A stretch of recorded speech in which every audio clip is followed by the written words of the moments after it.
यूहन्ना 20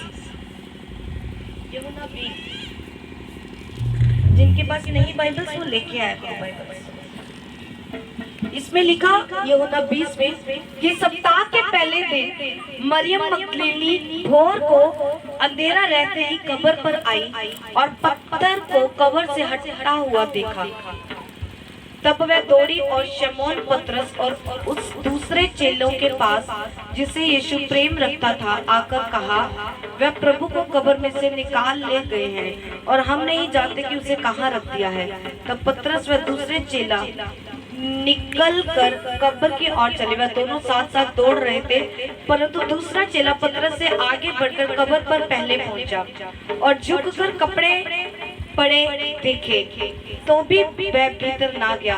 तब शमौन पतरस उसके पीछे पीछे पहुंचा और कब्र के भीतर गया और कपड़े पड़े देखे और वह अंगूठे जो उसके सिर से बंधा हुआ था कपड़ों के साथ पड़ा हुआ नहीं, परंतु अलग एक जगह लपेट कर रखा हुआ देखा। तब दूसरा चेला भी जो कब्र पर पहले पहुंचा था भीतर गया और देखकर विश्वास किया।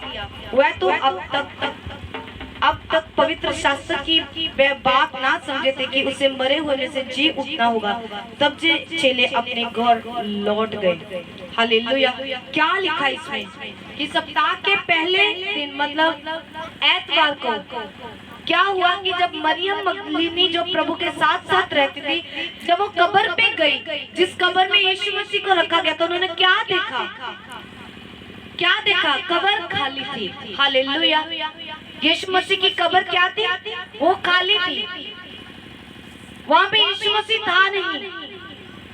यीशु मसीह की जो लौट, जो देह, जो डेड बॉडी थी वहां पे नहीं थी। लिखा कि वहां पे केवल अंगोछे मतलब कपड़े जो ताज कांटों का पहना था वो केवल पड़ा हुआ था। वहां पे सिर्फ कपड़े पड़े हुए थे। लेकिन तब तक भी लिखा कि वह तो अब तक पवित्र शास्त्र की वह बात ना समझे थे कि उसे मरे हुए में से जी उठता है। मतलब कि वहां के लोगों को तभी तक ये नहीं पता था कि जो पवित्र शास्त्र में बात लिखी हुई है कि उसे जी उठना है। लिखा कि उन्हें ये बात का अभी तक कुछ याद नहीं था कि वो एक दिन जी उठेगा। हालेलुया। उन्होंने क्या किया? उन्होंने इस बात को नॉर्मल लिया। हालेलुया। लेकिन अगर हम 11 में लिखा है कि परंतु मरियम रोती हुई कब्र के पास ही बाहर खड़ी थी और रोते रोते कब्र की ओर झुककर दो स्वर्गदूतों को उज्जवल कपड़े पहने हुए, एक को सिरहाने और दूसरे को पैताने बैठे देखा जहां यीशु का शव रखा गया था। उन्होंने उससे कहा, हे नारी, तू क्यों रोती है? उसने उनसे कहा, वह मेरे प्रभु को उठा ले गए और मैं नहीं जानती कि उसे कहाँ रखा है। यह कहकर वह पीछे मुड़ी और यीशु को खड़े देखा, पर ना पहचाना कि यह यीशु है। यीशु ने उससे कहा, हे नारी, तू क्यों रोती है? किसको ढूंढती है? उसने मालिक समझकर उससे कहा, हे महाराज, यदि तूने उसे उठा लिया है तो मुझे बताओ उसे कहाँ रखा है और उसे मैं ले जाऊंगी। यीशु ने उसे कहा, मरियम। उसने पीछे मुड़कर उसे इब्रानी में कहा, रब्बूनी अर्थात हे गुरु। यीशु ने उससे कहा, मुझे मत छू, क्योंकि मैं अब तक पिता के पास ऊपर नहीं गया, परंतु मेरे भाइयों के पास जाकर उनसे कह दे कि मैं अपने पिता और तुम्हारे पिता और अपने परमेश्वर और तुम्हारे परमेश्वर के पास ऊपर जाता हूँ। मरियम मगदलीनी ने जाकर चेलों को बताया।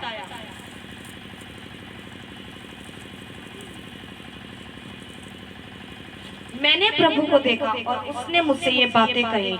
उसी दिन जो सप्ताह का पहला दिन था, संध्या के समय, जब वहाँ के द्वार यहाँ चेले थे यहूदियों के डर के मारे बंद थे, तब यीशु आया, उनके बीच में खड़ा होकर उनसे कहा, तुम्हें शांति मिले। और जय कहकर उसने अपना हाथ और अपना पंजर उन्हें दिखाई। तब चेले प्रभु को देखकर आनंदित हुए। यीशु ने फिर उनसे कहा, तुम्हें शांति मिले। जैसे पिता ने मुझे भेजा है वैसे ही मैं तुम्हें भी भेजता हूँ। यह कहकर उसने उन पर फूंका और उनसे कहा, पवित्र आत्मा लो। जिनके पाप तुम क्षमा करो वह उनके लिए क्षमा किए गए हैं, जिनको तुम रखो वह रखे गए हैं। परंतु 12 में से एक अर्थात थोमा जो दिदमुस कहलाता है, जब यीशु आया तो उसके साथ ना था। जब अन्य चेले उससे कहने लगे हमने प्रभु को देखा, तब उसने उससे कहा जब तक मैं उसके हाथों में कीलों के छेद ना देख लूं और कीलों के छेदों में अपनी उंगली ना डाल लूं और उसके पंजर में अपना हाथ ना डालूं, तब तक मैं विश्वास नहीं करूंगा। 8 दिन के बाद उसके चेले फिर घर के भीतर थे और थोमा उनके साथ था और द्वार बंद थे। तब यीशु आया और उनके बीच में खड़ा होकर कहा तुम्हें शांति मिले। तब उसने थोमा से कहा अपनी उंगलियां यहाँ लेकर मेरे हाथों को देख और अपना हाथ लाकर मेरे पंजर में डाल और अविश्वासी नहीं पर तू विश्वासी हो। यह सुन थोमा ने उत्तर दिया हे प्रभु मैं मेरे परमेश्वर। यीशु ने उससे कहा तूने मुझे देखा है, क्या इसलिए विश्वास किया है? धन्य है वह जन जिन्होंने बिना देखे विश्वास किया। तारीफ करो प्रभु की। हालेलुया। कितनों को समझ आ रही? क्या समझ आई? लिखा कि कोई विश्वास नहीं कर रहा था कि यीशु मसीह जी उठा है, कोई यकीन नहीं कर रहा। आज भी ऐसे बहुत से लोग हैं इस धरती के ऊपर जो इस बात के ऊपर विश्वास नहीं करते कि यीशु मसीह एक जीवित परमेश्वर है। ये उनके लिए मुश्किल है, लेकिन ऐसी कौन सी बात है जो उनको ये विश्वास दिलाएगी कि यीशु मसीह एक जीवित परमेश्वर है? हालेलुया। आप लोगों के पास जाओगे, सुसमाचार दोगे आने वाले दिनों में, आप क्या लोगों को बताओगे यीशु मसीह जीवित है? आप कैसे बताओगे? क्या शब्दों से लोग संतुष्ट हो जाएंगे कि यीशु मसीह जीवित परमेश्वर है? तुसी लोगों को तसल्ली दे सकते हो गल के कि हाँ साडा यीशु मसीह जीवित परमेश्वर है? नहीं। बाइबल में एक और वचन लिखा है कि परमेश्वर का राज्य बातों में नहीं बल्कि सामर्थ्य में है। तारीफ करो प्रभु। प्रभु का राज्य किस चीज में है? प्रभु का राज्य गल्लां दे विच नहीं है।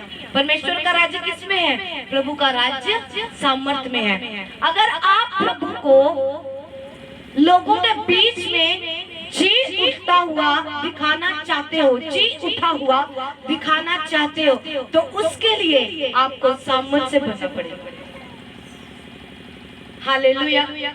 उसके लिए केवल आपको बातें करने वाले नहीं बनना, आपको सामर्थ्य से भरना पड़ेगा, आपको चिन्ह और चमत्कारों से भरना पड़ेगा, आपको दानों वरदानों से भरना पड़ेगा।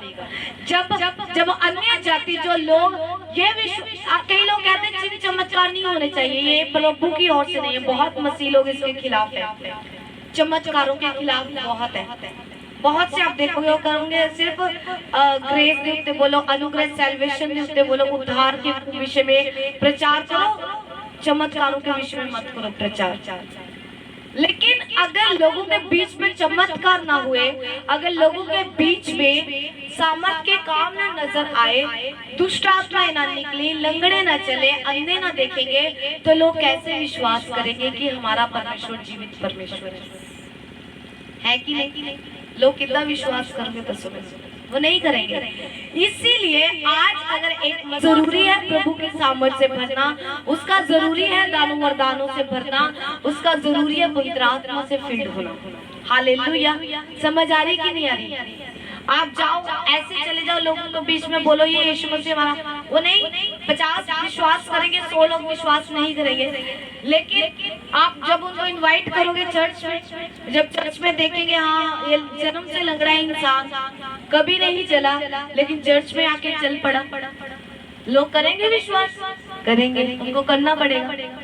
इसीलिए आज एक मसीह इंसान का, एक मसीह व्यक्ति का आत्मा से भरना, सामर्थ से भरना, दानों वरदानों से भरना, चमत्कारों से भरना बहुत जरूरी है।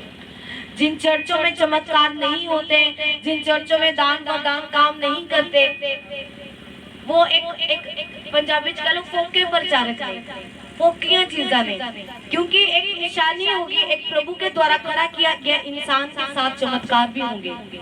अगर यीशु मसीह चमत्कार करता था, उसके दास भी चमत्कार करते। परमेश्वर ने बोला कि मेरे लोग मेरे से बड़े काम करेंगे, मेरे चेले, मेरे दास और दासियां मेरे से भी बड़े काम करेंगे। हालेलुया। कितनों को समझ आ रही है? इसीलिए अगर आपने ये सोचना है मैं कैसे प्रभु को लोगों के बीच में जी उठा हुआ दिखाऊंगा, मैं कितना लोगों को दिखाऊंगा कि साडा यीशु मसीह एक जीवित परमेश्वर, एक जिंदा परमेश्वर, कैसे दिखाओगे? उसके लिए आपको किससे भरना पड़ेगा? सामर्थ से। उसके लिए कहा किससे? दानों वरदानों से। इसीलिए प्रभु के दास ने बोला कि प्रभु का राज्य बातों में नहीं है, उसका राज्य सामर्थ में है। अगर आप बातें करके बता के आ जाओगे, आओ जी, अगर आप लोगों को जाओ ये चर्च में ये होता है, लंगड़े चलेंगे, और अगर आप आओ यहाँ पे लंगड़ा ही ना चले, अगर आप उस चर्च में ले जाओ जहाँ कहीं एक बस सिर दर्द ठीक होती है, पेट दर्द ठीक होते हैं, कोई पाप से आजादी नहीं होती। आपको पता है सबसे बड़ा चमत्कार क्या है? क्या है सबसे बड़ा चमत्कार? सब तो बड़ा, अगर मैं बोलूं, अगर मेरी नजर में प्रभु कोई चमत्कार करता, सबसे बड़ा चमत्कार कौन सा है? सबसे बड़ा चमत्कार है जब किसी इंसान की जिंदगी बदल जाए, जो वो पाप में हो और पाप को छोड़ दे, वो नशे में हो, वो नशे को छोड़ दे। समझ आ रही कि नहीं आ रही? जब वो चोरी में हो, चर्च में आके चोरी को छोड़ दे। विरोध जरूरी है। जो लोग मेरे पास विरोध हटाने के लिए प्रार्थना करते, मैं कभी प्रार्थना नहीं करती, क्योंकि विरोध नहीं होगा आप बढ़ोगे नहीं। विरोध होना जरूरी है। घर वाले बदलेंगे, प्रभु का वचन सच्चा है। प्रभु कहता है धरती आकाश टल जाएंगे, लेकिन मेरे कहे वचन जब तक पूरे ना हो कभी नहीं टलेगा, वो होगा पूरा। लेकिन विरोध से आप निकलोगे नहीं, तो आप जब सेवा के लिए निकलोगे आपको दुख नहीं पता होगा कि जब किसी इंसान का विरोध होता है तो उसका दुख क्या होता है। तो आप कभी भी उस दुख से भर के प्रार्थना नहीं करोगे। हालेलुया। अगर आपके पास अकेलापन नहीं होगा, कभी कभार आपको लगता है मैं बहुत अकेला हूँ, प्रभु की वजह से मेरे परिवार ने मुझे छोड़ दिया, मेरे मोहल्ले ने, मेरे रिश्तेदारों ने छोड़ दिया, मेरे आस पड़ोस ने छोड़ दिया। जब आप खड़े होंगे, आपके पास कोई इंसान ऐसा आएगा, आपको पता होगा कि उसकी जिंदगी में क्या हो रहा है, तो आप उसे बताओगे कि जब मेरे साथ ऐसा हुआ तो मैंने ये कार्य किया, तो तू भी ऐसा कर। इसीलिए प्रभु आपको मुश्किलों में लेके जाता है, इसलिए प्रभु आपको इन चीजों से निकल के लेके जाता है। ये कोई आपको गिराने के लिए नहीं है, ये आपको स्ट्रॉन्ग, मजबूत बनाने के लिए, आत्मिक रीति से। आपके हालात आपको मसीह में मजबूत बनाते हैं, आपको गिराते रहते हैं। हालेलुया। इन्हें समझ आ रही है? इसीलिए अगर आप मसीह में हो, आपको अपने आपको प्रभु यीशु मसीह को जीवित दिखाना है। वो कैसे दिखाओगे? उसके लिए आपको प्रभु के वचनों से जिंदगी को भरना पड़ेगा, अपने दिल को प्रभु से भरना पड़ेगा, अपने मन को प्रभु की आत्मा से भरना पड़ेगा, सामर्थ से भरना पड़ेगा, अभिषेक से भरना पड़ेगा, दानों वरदानों से भरना पड़ेगा। आमीन, हालेलुया। समझ आ रही कि नहीं आ रही? नहीं तो फोक के पटाखे जिदा होंगे, उठेगा जरूर, ऊपर जाएगा फट जाएगा, लोगों का विरोध आएगा फट जाएगा, लोग विरोध करेंगे बैठ जाएगा, पड़ोसी विरोध करेंगे वो बैठ जाएगा। लेकिन जो सामर्थ से भरा हुआ उसे कोई नहीं बिठा सकता। आपको पता है, जो सामर्थ और मसीह से भरा हुआ प्रचारक उसे कोई नहीं डरा सकता। उसे कोई भी आ जाए, उसके सामने कोई भी आ जाए, उसको जेल में बंद कर दो, जेल भी हिल जाती, उसकी दीवारें भी हिल जाती, स्वर्गदूत आके बोलते हैं, पता है? हालेलुया। वो जेल में भी बंद नहीं रह सकते, वहां पे भी वो कार्य करते गए। ऐसे ऐसे प्रभु के दास, ऐसे सेवक बड़े हुए हैं जिनको जेलों में बंद कर दिया और जेलों में बपतिस्मा दे के आ गए। कहाँ रोक लोगे? मुझे बता, क्या करते हो? जिनके ऊपर मसा ठहरा होता है सुसमाचार का, उनको चाहे ऐसे हुए हैं दास, उनको जेल में लेके गए जी, ये सुसमाचार प्रचार करता, धर्म बदल है, जेल से पा दो। वो जेल में जाएंगे, साथी बंदे को ये नहीं देखेंगे निकलो, अच्छा तू यीशु मसीह के बारे में सुने, चल अच्छा वो प्रचार करेगा, उसका मन, और जेल में बपतिस्मा दे के आ जाते हैं, जेल में। तारीफ करो प्रभु। कहाँ रोक लोगे? मसे को कोई नहीं रोक सकता, सामर्थ को कोई नहीं रोक सकता। अगर मैं बोलूं मुझे कोई, अगर मेरे पे मसा है, आपको क्या लगता है कि कोई रोक लेंगे? ये लोग मुझे नहीं रोक सकते, मेरे रिश्तेदार रोक लेंगे? नहीं रोकेंगे, मेरा परिवार तक मुझे नहीं रोक सकता। अगर प्रभु ने चाहा तो कोई नहीं रोक सकता, क्योंकि जो स्वर्ग से पावर आती है ना, वो खींच के ले निकालते, खींच के। आप एक ऐसा, आपका टाइम आ जाता है, आर जा पार करना पड़ता है, ऐसे मुश्किल में आप आ जाते हैं कि आपको छोड़ना पड़ता है। ठीक है प्रभु, मैं जिंदा अपनी ठीक है, नहीं तो वो ऐसे 40 जैसे इजराइलियों को जंगल में घुमाता गया, घुमाता ही रहेगा। जब मुड़ किड़ के तो पता ही आ, असि आना ही प्रभु दे कोल आ, घुटने ते डिगना ही गोटियां दे भार आके यीशु दे अगे डिगना आ, तो फिर गई दो जिंदगी प्रभु देना बेहतर नहीं है? पता है कि आप भाग के कहीं जा नहीं सकते। दाऊद कहता मैं तेरी आत्मा से भाग के कहां जाऊं, कहता मुझे बताओ, अगर मैं धरती में जाऊं वहां भी तू है, अगर मैं तेरे से छिप के पाताल में चला जाऊं वहां भी तू है। कहता कितने जाऊं, मुझे बता किधर जाऊं। पंजाबी में लिखे मैं किधर जाऊं। इसलिए इट्स बेटर प्रभु को लाइफ दे दो। मुड़ के तो क्या करोगे, पाप में चले जाओगे, थोड़ा टाइम पाप में जाओगे, 10 दिन बाद दानों से भर के लोगों को दिखाना पड़ेगा यीशु मसीह जीवित है। उसे कब्र में मत सजा के रखो। अपनी जिंदगियों में बहुत मसीह लोग हैं, उसे कब्र में सजा के रखा। पता वो कौन लोग हैं? जो चर्च में आते हैं, हालेलुया करके घर चले जाते हैं, खाना दाना पानी पीते या सौंदे हैं तो फिर आ जाते हैं। वो कब्र से सजा के बैठे थे यीशु मसीह चर्च। सीरियसली चर्च में आते हैं, आज आपने तक मतलब है मेरा मुंडा बाहर चल जाए, मेरी मेनू स्पेशल की करना तो मेरे कल मनी आ जाए, अचानक चमत्कार हो गए, 40 लाख मेरी जेब बोरा डेग दे पैसे का। हाँ मेरे घर में ऐसा हो जाए, मेरे घर में वैसा। जाएंगे प्रार्थना करेंगे, आमीन रिसीव करके जाएंगे। घर जाके एतवार को पहले तो सोएंगे, राज्य के बहुत गर्मी से सो जाएंगे, शाम को खाना बनाएंगे, सोमवार अपने काम पे चले जाएंगे। कोई सुसमाचार नहीं, किसी को यीशु मसीह के बारे में बताना नहीं, किसी को बताना अगर प्रॉब्लम है। हाँ इन्हें कितों मना। मैं सबसे ज्यादा नफरत ऐसे लोगों से करती हूँ जो यही कहते कि हाँ इन्हें कितों मनना। मनना आप ही नहीं था, तुझे जाना ही मनना आप पे नहीं है। ऐसा कौन सा काम है जो प्रभु के लिए कठिन हो? मुझे जब अब्राहम के पास परमेश्वर के स्वर्गदूत आए थे कि स्वर्गदूत ने बोला कि आने वाले साल में तेरी पत्नी अपनी छाती से एक बच्चे को लगाएगी, अंदर से सारा हंसी। स्वर्गदूत ने बोला ये क्यों हंस रही है? क्या प्रभु के लिए कोई काम कठिन है? स्वर्गदूतों ने बोला क्या यीशु मसीह के लिए कोई काम कठिन है? नहीं। अगर आप जाओगे नहीं तो वो खुद ही नहीं मानेंगे, आपको जाना पड़ेगा, आपको लोगों को बताना पड़ेगा। एक बार नहीं मानेगा, दूसरी बार जाओ, प्रार्थना करके जाओ। रोज के लिए लिखा कि धर्मी जन की प्रार्थना से बहुत कुछ हो सकता है। धर्मी जन की प्रार्थना से कहते पहाड़ हिल जाते हैं, ये नदियां थम जाती हैं, ये सूरज थम जाते हैं।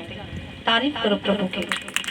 यीशु मसीह को आज मसीह लोगों की जिम्मेवारी है यीशु मसीह को कब्र में से बाहर लेके आना। मसीह लोगों की जिम्मेवारी। अगर मसीह लोग आराम से सोए हुए हैं, अगर मसीह लोगों को कोई चिंता नहीं, अगर मसीह लोगों को कोई फिक्र नहीं, कुछ भी हो जाए उनको ये चिंता ही नहीं यीशु मसीह आ रहा है, वो जल्द आ रहा है, ये अंत का समय चल रहा है, कोई चिंता नहीं, तो प्रभु आपकी कभी चिंता नहीं करेगा। ये आपकी जिम्मेवारी है यीशु मसीह को कब्र से बाहर लेके आने की, पर्सनल एक की कि मैं यीशु मसीह को जीवित दिखाऊंगा अपने जिंदगी से। आपको यीशु मसीह को जीवित दिखाना है जिंदगी में। हालेलुया। ये किसी और ने नहीं करना, ये आपने करना है। एक तुसी काम करना है, यीशु मसीह को जिंदा दिखाना है अपनी जिंदगी च, अपने परिवार च, अपने सुभाव तो, अपने नेचर तो, अपने फलों तो यीशु मसीह को जिंदा दिखाना पड़ेगा। आज यीशु मसीह जी उठे हैं, लेकिन मसीह लोगों की जिंदगी में मरे हुए। क्यों? क्योंकि आपकी जिम्मेवारी उसे जीवित दिखाना। हालेलुया। तारीफ करो प्रभु की। कितनों को समझ आ रही है? अब वो समय आ गया है कि आपको निकलना है प्रभु को दिखाने के लिए, वो समय आ चुका है। हालेलुया। समझ आ रही कि नहीं आ रही? आपको उठना पड़ेगा प्रभु के लिए। आपको खड़ा गाल सुनो मेरी, काम कभी नहीं मुकड़े, कभी नहीं। एक कहने जो बंदा मरदा काम अदो ही मुकने, अदो भी तो आराम से पैना ही। सोचो आज आप इतना सोच के बैठे हो कि हाँ मुझे ये घर पे जाके सब्जी बनानी है, मुझे कल ये करना है। अगर खुदा ना चाहे कि आज आप इस संसार को छोड़ दो, क्या करोगे? की मुंह दिखाना प्रभु की करके आए हो? यही कहना कि हाँ दाल कैसे बनानी से, ये सोचता। ये तो नहीं सोचा कि रूहें कैसे बचानी। मैंने समझ आ रही कि नहीं आ रही? काम कभी नहीं खत्म होंगे, जिंदगी खत्म हो जाएगी, काम खत्म नहीं होंगे। अब मेरी मदर थी, अगर मेरी मम्मी की बात करो, मेरी मम्मी ऐसे कभी रिश्तेदारों की नहीं जाती थी, कभी नहीं, घर से कभी नहीं। सीरियसली रिश्तेदार रूस से जाते सी आने से थोड़े नहीं आना तुसी कभी कभी नहीं। हाय मेरे बच्चे, हाय मेरा घर, हाय मेरा पति, हाय ये। जब गए अब 4 साल हो चुके, क्या हुआ बताओ मुझे? काम नहीं खत्म हो, जिंदगी खत्म होगी, काम कभी नहीं खत्म। अब भी तो सब कुछ हो रहा है। तो इस चीज को आपको निकालना है। प्रभु के लिए जितनी जिंदगी है उसके लिए काम करो, थोड़ा कर दो, थोड़ा ज्यादा नहीं कर सकते, थोड़ा तो आप आते हो एक दिन आ जाए, एक दरी बिछा दो। एक किसी हॉस्पिटल में सबके रिश्तेदार कोई ना कोई बीमार तो होता ही, खबर लेने जाते कि नहीं जाते? अब खबर लेने अगर जाते हो, साथ में बेड पे भी कोई पड़ा होता है कि नहीं होता? उसको नहीं बता सकते यीशु मसीह के बारे में? बता सकते फिर तो बदसना नहीं। गर्मी होवे तो एसी चो नहीं निकलना। प्रभु सारा कुछ करी जावे, हंसी परमेश्वर के लिए कुछ ना करिए, ऐसा नहीं होगा। आपको कंफर्ट जोन से बाहर आना पड़ेगा। आरामदायक कुर्सी छोड़नी पड़ेगी। मुझे भी होता है, मेरा शरीर थक जाता है, सारा दिन काम करके आपके लिए प्रार्थनाएं करनी, सब कुछ करना। अगर आप देखो, मैं वीरवार सुबह की सोई हुई, जो बुधवार रात की सोई। वीरवार चर्च में भी रात को, शुक्रवार सुबह इधर आई, रात को खामरे गई, फिर आई। इतने दिनों की मेरा भी शरीर है, सुबह भी आना था मुझे। ये तो छोड़ना पड़ेगा। शरीर तो कभी कुछ नहीं आपको करना पड़ेगा। आपको शरीर के ऊपर फतेह पानी है, आपको शरीर को जीतना पड़ेगा, आपको ये आलसपन को जीतना पड़ेगा। नहीं मन करता आपको बाइबल उठानी है, पढ़ना है, देखना है। अगर मैं आपको एक चीज बताती हूँ, अगर आपका मन नहीं करता ना सुसमाचार देने का, या आप आलसी हो जाते हो, तो एक बार नरक को याद कर लेना। इजी वे समझ लियो कि आज मेरा आखिरी दिन है धरती पे। एक बार मैं बटाला में गई, वहां पे प्रभु की दासी ने ये प्रचार किया था। कहते आप इतने घंटे कैसे प्रचार कर लेते हो? और उसके बहुत ज्यादा मसा था उस लेडी में, बड़ी भारी भरकम गोरी चिट्टी, गड़का मार दे, शैतान हो जाता है। किसी ने पूछा तेरे पास इतनी सामर्थ्य तूने कैसे है? कहती मैं रोज ऐसे प्रार्थना करती हूँ कि आज मेरी जिंदगी का आखिरी दिन है, कि मुड़ के मैंने प्रार्थना करना मौका नहीं मिलता। मैं इतना प्रार्थना करती हूँ, मैं इतना सेवा करती कि मुड़ के मैंने शायद मैंने मौका नहीं मिलता। मैं प्रभु ਨੂੰ जाके की कहना, मैं केड़ा मुंह दिखाना प्रभु ਨੂੰ। हालेलुया। यही चीज बता रही हूँ। अगर आपका मन आलस हो जाए, ये हो ना, तो सोच लेना कि आज मेरा आखिरी दिन जे होवे धरती पे, तो मैं प्रभु ਨੂੰ की कहूंगा। देखना कैसे अंदर से फिर उबाल आएगा, उठोगे, झोला उठाओगे और जाओगे सुसमाचार के लिए। सच में कह रही हूँ, ऐसा होगा। हालेलुया। ये काम कभी खत्म नहीं होंगे। परमेश्वर नहीं कहता परिवार को छोड़ के सारा कुछ करो। कितना अब लेडीज आप बैठी हो इतनी ज्यादा, सुबह कितने बजे तक काम निपटा लेते हो? 10 बजे तक निपट जाता है कि नहीं निपट जाता? क्या आप 10 से 11 या 12 2 घंटे दिन में नहीं निकाल सकते सुसमाचार के लिए? रिश्तेदारों में जाते हो, वहां पे आप नहीं बता सकते। आस पड़ोस में 4-5 मिनट चुगलियां करता बैठ जाएंगे, शाम निकल जाएगी, यीशु मसीह की बात नहीं करेंगे। हालेलुया। ये आपकी जिम्मेवारी है यीशु मसीह को कब्र में से बाहर लेके आने की। ये किसी ने नहीं करना, ये आपने करना है। तारीफ करो यीशु। अपने हाथों को उठाओ, बोलो मैं